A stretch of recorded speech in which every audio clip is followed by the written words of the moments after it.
Flopsy, Mopsy, Cottontail, and Peter lived with their mother in the trunk of a big fir tree. One day, Mrs. Rabbit sent them down the lane to gather blackberries. "Don't get into mischief," she told them. Then Mrs. Rabbit took a basket and went through the wood to the baker's. She bought a loaf of brown bread and 5 currant buns. Standing outside the baker's shop, Mrs. Rabbit breathed in the heavenly scent of freshly baked breads. Flopsy, Mopsy, and Cottontail, who were good little bunnies, went down the lane to gather blackberries. But naughty Peter Rabbit ran straight to Mr. McGregor's garden and squeezed under the gate. The sight of all the mouth-watering vegetables in Mr. McGregor's garden left Peter Rabbit mesmerized. With a heart full of excitement, Peter Rabbit strolled through Mr. McGregor's thriving garden, eagerly contemplating his first bite.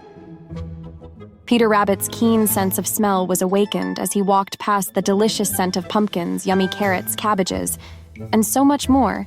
The savory aroma was irresistible, and he could no longer resist, and so he eagerly and excitedly started gathering as many vegetables as he could.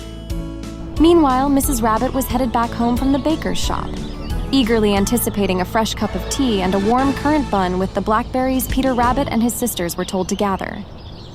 Meanwhile, the obedient trio, Flopsy, Mopsy, and Cottontail, were all happily returning home carrying baskets brimming with juicy and delectable blackberries. After arriving home, the 3 bunnies excitedly displayed their bountiful harvest. Their mom hugged and praised them for being such obedient and hard-working bunnies. Nevertheless, it was clear that Mrs. Rabbit was none too pleased when she learned that Peter Rabbit had ventured into Mr. McGregor's garden. Meanwhile, Peter Rabbit was on a mission to gather all the vegetables in Mr. McGregor's garden. So far, he had already gathered some delicious lettuces, crunchy carrots, and some delicious pumpkin tops.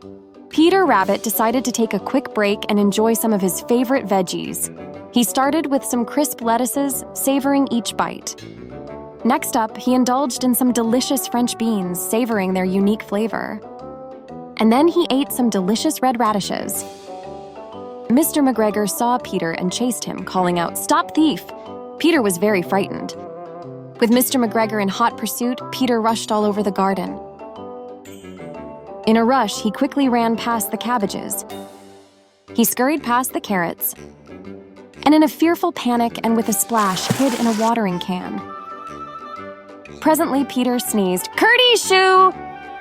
Mr. McGregor was after him in no time and tried to put his foot upon Peter. Peter jumped out the window. It was too small for Mr. McGregor, and he was tired. He went back to his work. Mr. McGregor caught sight of Peter again at the corner and gave chase. But Peter outran Mr. McGregor. And